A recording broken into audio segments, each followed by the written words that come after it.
আসসালামু আলাইকুম বন্ধুরা, তোমরা কেমন আছো? আজকে নিয়ে এসেছি আমি পুঁইশাক মাছের মাথা রান্না করে নেব। তো প্রথমেই আমি এই মাথার মধ্যে আমি মশলা হলুদ নুন দিয়ে মাখিয়ে রেখেছিলাম 15 মিনিটের মতন। তো আমি এখানে কড়াইয়ের মধ্যে তেল দিয়ে দিচ্ছি, গরম হয়ে গিয়েছে। আমি একে একে মাথাটা দিয়ে দেবো,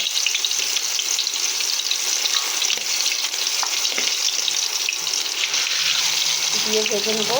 আর মাথাটা ভাজার জন্য আমি একটু বেশি পরিমাণেই আমি তেল দিয়ে নিয়েছি, কারণ মাছের মাথা কখনো অল্প তেলে ভাজা যায় না, কারণ ভাজলেও একটা এক্সট্রা গন্ধ ছাড়ে। তো আমি পুঁই শাক দিয়ে রান্না করবো, তো সেই জন্য বেশি করে তেল দিয়ে নিয়ে আমি ভেজে নিচ্ছি লাল লাল করে। এটা কিন্তু একটু ভালো করে লাল করে ভেজে নিতে হবে, এক্সট্রা না গন্ধ ছুটে। একটু সেই মতন ভেজে নিতে হবে।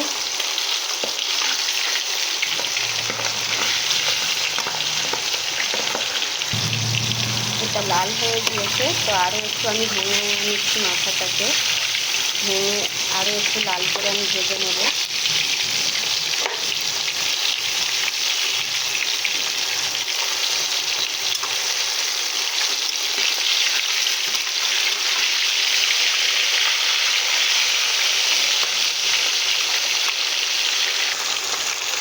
মাথা ভাজা হয়ে গিয়েছে, এবার আমি এগুলোকে সব উঠিয়ে নেব।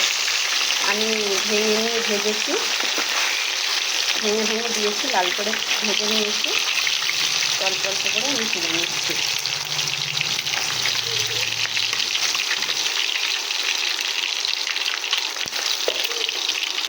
আমি এই যে মাছগুলোকে উঠিয়ে নিয়েছি।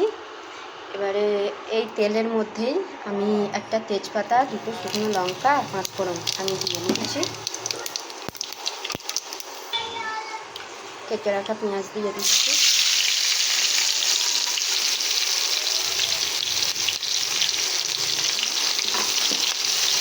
আর এই মাছ ভাজার তেলেতেই কিন্তু আমি একেবারেই তেল দিয়েছিলাম, এতে কোনো আর এক্সট্রা কোনো তেল আমি ব্যবহার করছি না।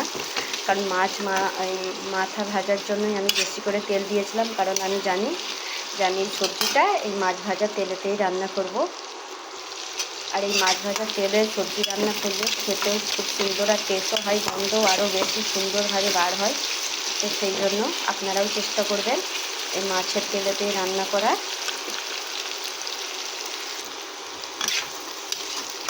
পেঁয়াজটা একটু হালকা লাল হয়ে গিয়েছে, এর মধ্যে আমি 1.5 চামচের মতো আদা রসুন বাটা দিয়ে দিচ্ছি। সমান সমানই দিয়েছি, আদাও যতটা দিয়েছি রসুনও ততটাই দিয়ে একসাথে পেস্ট করে আমি দিয়ে নিচ্ছি।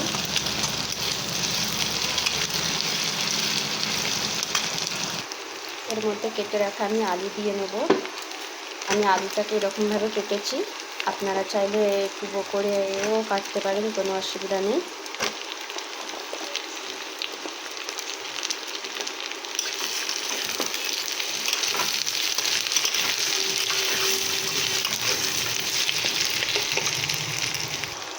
আমি নুন দিয়ে নিচ্ছি অল্প করে, কারণ নুনটা যদি আলুর মধ্যে দেওয়া হয় তো আলুটা সেদ্ধ হতে একটু তাড়াতাড়ি সময় নেবে, না হলে একটু দেরি হবে। তো জানি যে নুন সকলেই জানেন, নুন দিলে তাড়াতাড়ি আলু আরও সেদ্ধ হয়, তো তাই একটু দিয়ে নিলাম প্রথমেই। এটাকে আমি একটু ঢাকা দিয়ে নেব কিছুক্ষণের জন্য।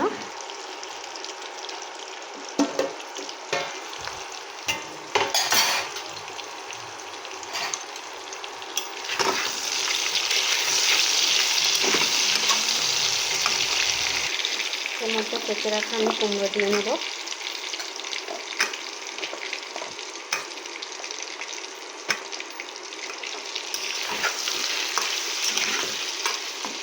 আর এই ছেঁচড়া করার জন্য এর মধ্যে আলু, কুমড়ো আর বেগুন তো লাগছেই, কারণ এই 3টে সবজি মাস্ট, পুঁই শাক বাদেও দিতে হবে।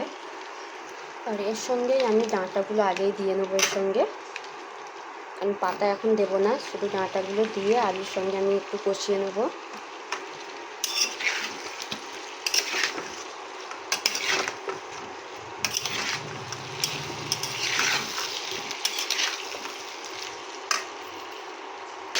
এটাকে আমি ঢাকা দিয়ে দেবো কিছুক্ষণ আবারও।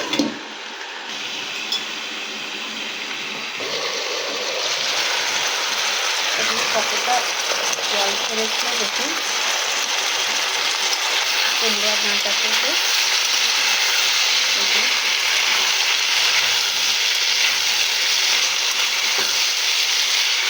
এর মধ্যে আমি সমস্ত মশলাগুলো দিয়ে নেব।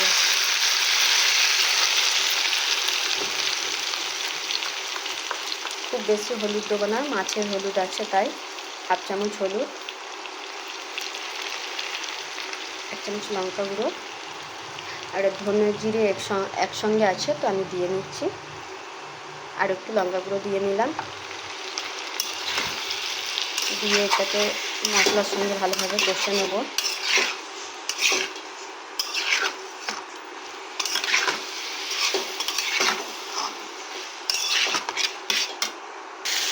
একটু অল্প পরিমাণে একদম জল দেবো, একদম অল্প পরিমাণে।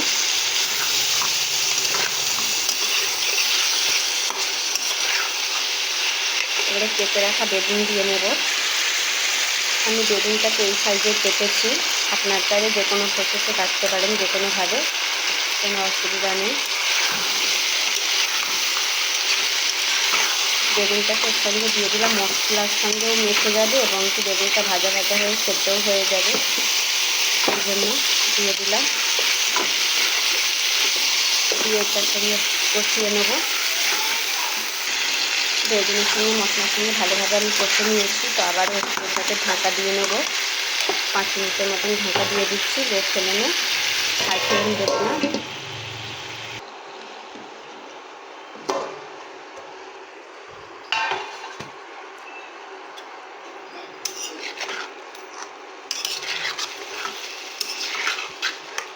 কেটে রাখা পুঁই শাকগুলো দিয়ে নেব।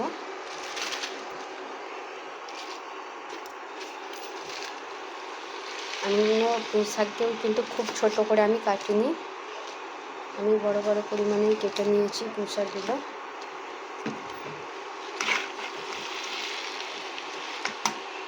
এটাকে কিছুক্ষণ ঢাকা দিয়ে নেব।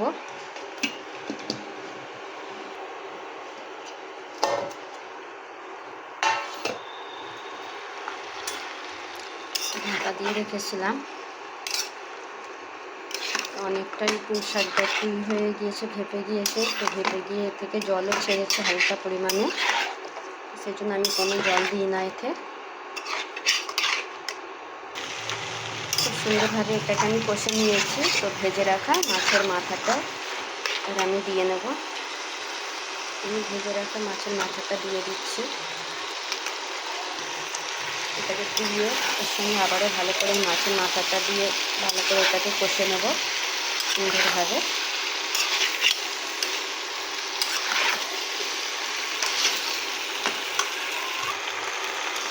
মাছের মাথা দিয়ে ভালোভাবে আমি কষে নিয়েছি। তো এবারে জল দিয়ে নেবো। আমি একদম অল্প পরিমাণে জল দেবো, কারণ আগে থেকে এইগুলো অনেকটাই সবজিগুলো সেদ্ধ হয়ে গিয়েছে।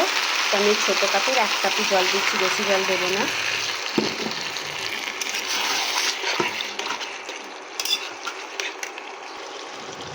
এটাকে কিছুক্ষণ ঢাকা দিয়ে 10 মিনিট 15 মিনিটের মতো এটা ঢাকা দিয়ে রান্না করে দেবো।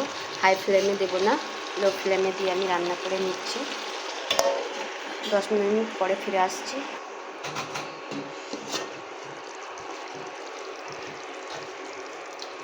কত সুন্দর সেদ্ধ হয়েছে আর ফুটে গিয়েছে। এই যে এর উপরে কেটে রাখা কাঁচা লঙ্কা দিয়ে দেবো, উপর দিয়ে কেটে রাখা কাঁচা লঙ্কা দিয়ে দিচ্ছি। আর এর মধ্যে আমি 1 চামচের মতন চিনি দিয়ে নেব। 1 চামচের মতন চিনি দিয়ে নিচ্ছি। চিনিটা কিন্তু অতি অবশ্যই দেবেন, কারণ চিনিটা দিলে তবে এই তরকারির স্বাদটা আসবে আর খেতেও সুন্দর লাগবে।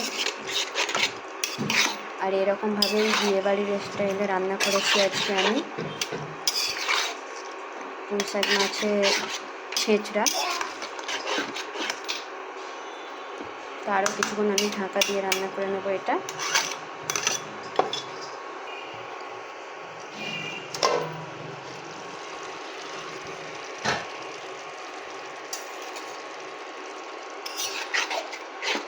এই যে ঢাকা দিয়ে আরও কিছুক্ষণ আমি রান্না করে নিলাম।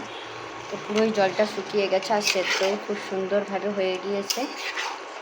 হ্যাঁ, আর এই রকমভাবেই আপনারা রান্না করে খেয়ে দেখবেন, খুব সুন্দর লাগবে। হামেশাই যে কোনো বিয়েবাড়িতে এরকমভাবে রান্না করে থাকে, তো আপনারাও বাড়িতে ট্রাই করে দেখবেন এরকমভাবে। আর আমার এই রেসিপিটা যদি ভালো লেগে থাকে লাইক কমেন্ট শেয়ার করে দেবেন। আর কেমন লাগলো আমার রেসিপিটা কমেন্টও করবেন আর লাইকও করে দেবেন বন্ধুরা। আর নতুন নতুন ভিডিও পাওয়ার জন্য আমার চ্যানেলটাকে সাবস্ক্রাইব করে দেবেন।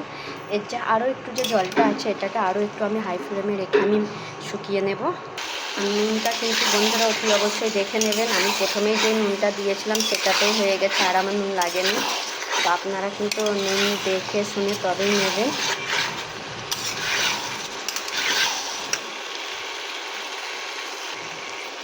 এটা আমার শুকনো হয়ে গিয়েছে, তো এবারে এটাকে ঢাকা দিয়ে দেবো, দিয়ে আমি বন্ধ করে দেবো। আজকে কিছুক্ষণ পরে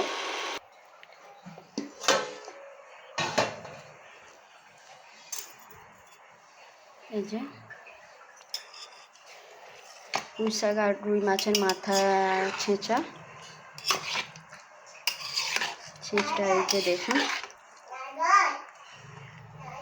কত সুন্দর লাগছে, দেখতেও কত সুন্দর লাগছে, আর খেতে তো বন্ধুরা আরও দারুণ হবে খেতে। তো একবার হলেও ট্রাই করে দেখবেন। আবারও বলছি, ভালো লাগলে লাইক কমেন্ট শেয়ার করে দেবেন আর আমার চ্যানেলটাকে সাবস্ক্রাইব করে দেবেন। পাশে থাকবেন, ভালো থাকবেন। আল্লাহ হাফেজ।